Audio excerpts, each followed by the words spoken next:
Alacağız. Hadi drone versene bana, sen niye bizi uğraştırıyorsun?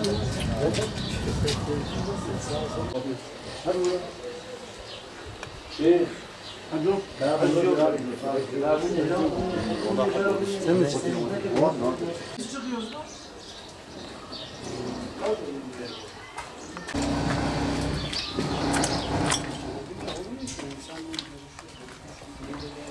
Dur. Sırayla yapalım.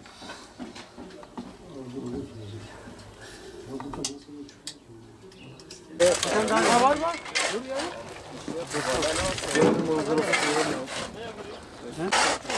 Dört bir tarafı da olacak.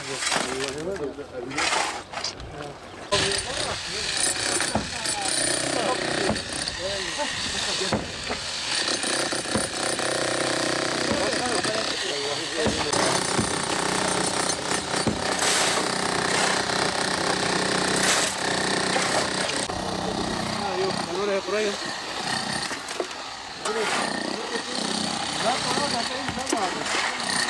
Tamam dur söylüyorum.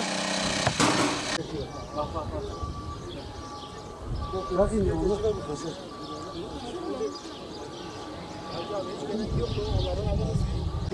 Bir şey yapalım.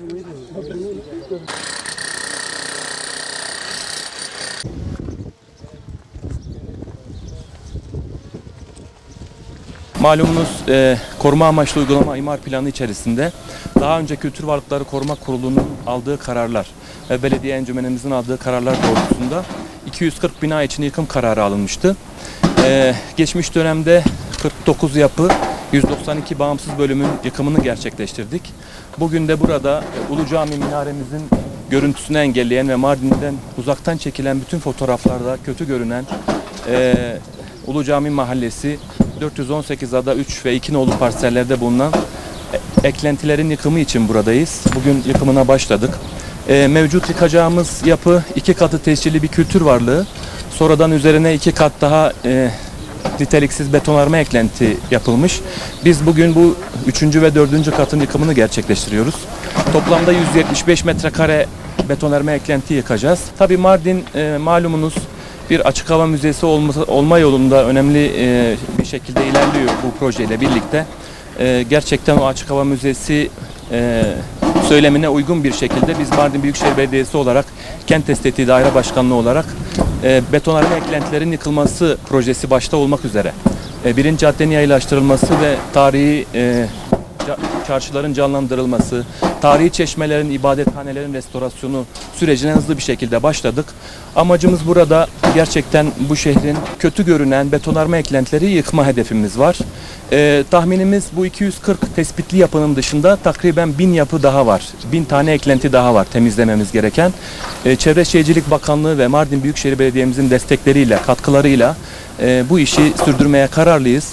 Bugün de dediğim gibi özellikle Ulu Cami minaresi ve kubbesini engelleyen bu yapının son 2 katını temizliyoruz. Çalışmalarımıza hızlı bir şekilde devam edeceğiz. Bundan sonraki çalışmalarımızda da tarihi çeşmeler olsun, ibadethanelerimiz olsun, tarihi çarşıların canlandırılması olsun.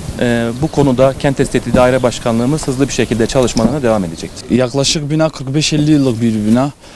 Mardin'de ve Ulu Cami'nin görüntüsünü bozduğu için sağ olsun belediye ile görüştük.